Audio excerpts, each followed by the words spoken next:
Welcome to Survival Chef's Preparedness Laboratory Workshop.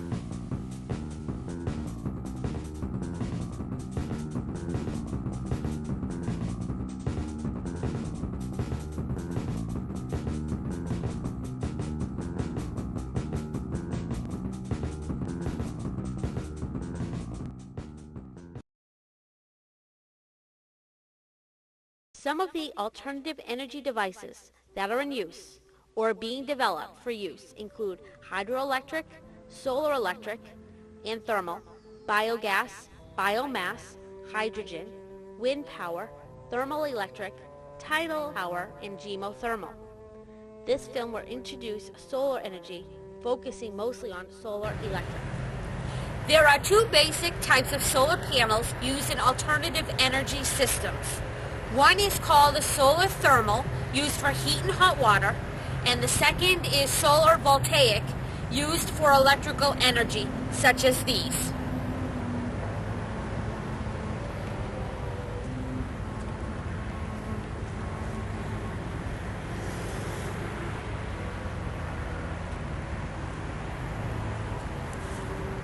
Solar thermal panels work by trapping the sun's heat and then transferring it to either a forced or passive convection, either using direct air or a transfer medium, such as water or a fluid containing antifreeze. Solar electric panels, on the other hand, produce electricity directly from the sunlight.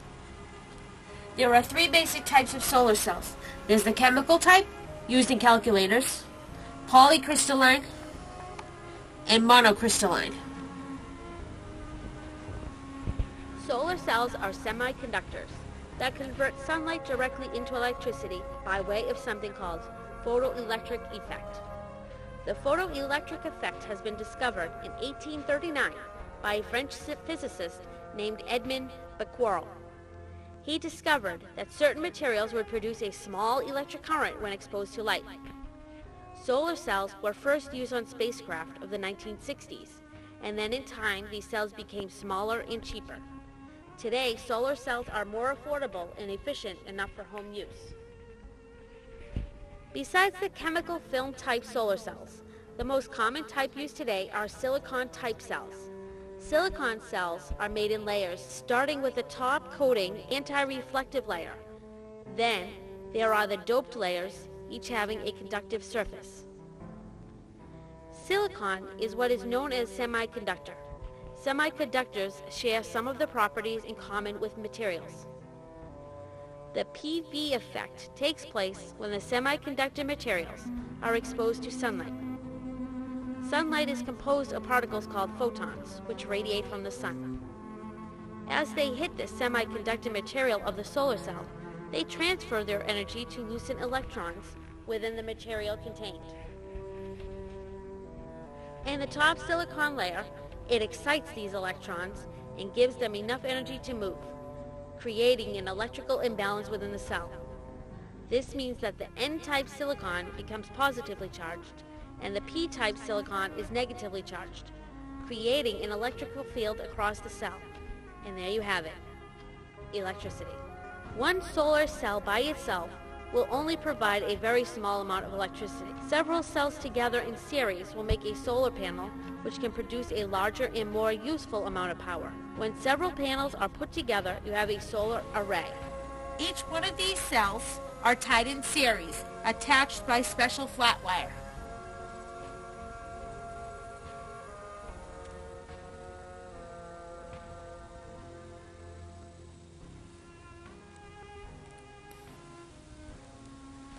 These panels are 75-watt monocrystalline panels made by Siemens. In a typical homestead application, you will find at least two sources of power, such as solar and wind working together. The homesteader then would choose to go on a grid tie or an off-grid system.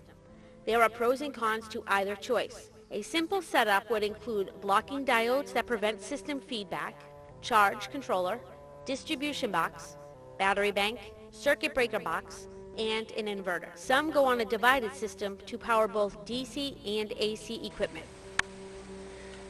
This is my 12-volt charge controller.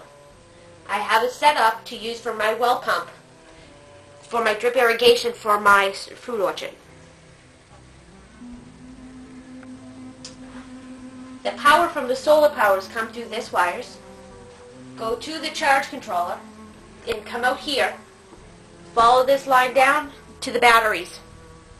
This wire is connected to the 12-volt power in the cabin and the drip irrigation system for the fruit orchard.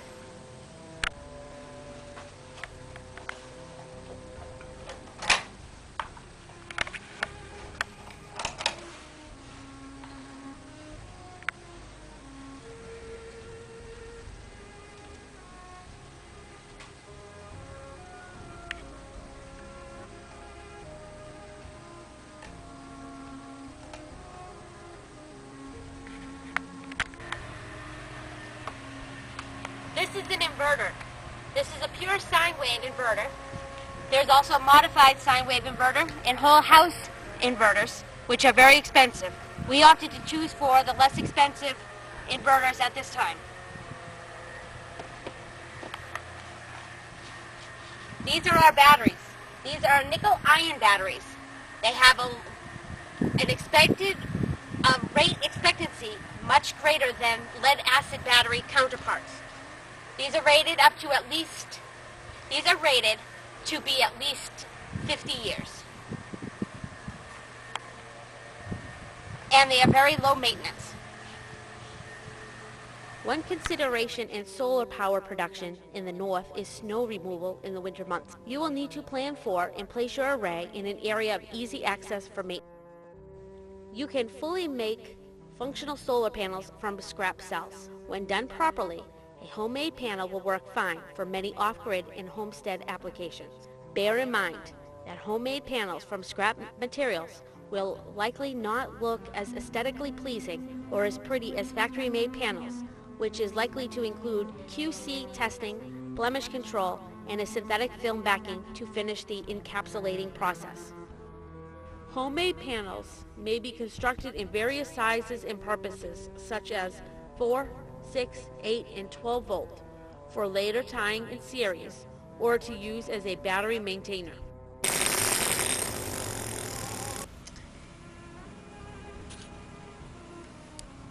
In the early days of solar panel making, they used round solar cells called wafers. They were less efficient than the solar cells used now.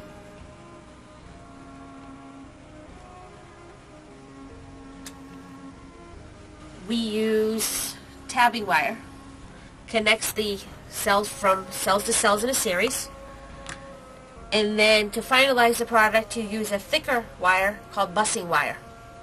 Scrap cells that have been in storage for a while may need to be gently cleaned to remove oxides and corrosion before soldering tabbing wire. Gently tin your scrap cells on low heat. Use caution as solar cells are fragile.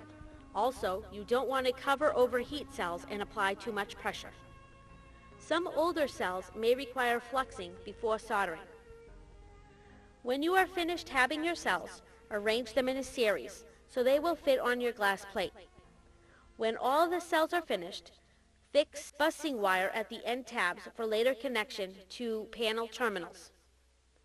If you are making solar panels entirely out of scrap, you can substitute materials for encapsulation, such as recycled plastic mailers, finishing off with a silicone sealant, or some other cases, fiberglass or epoxies. You may want to experiment with materials to find out what works best in your situation.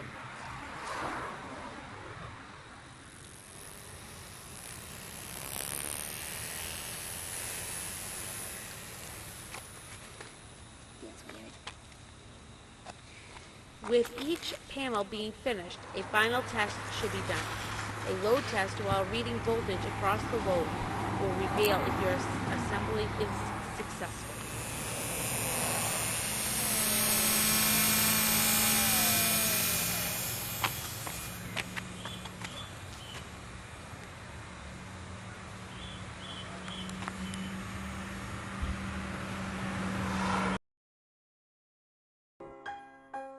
Thank you for watching.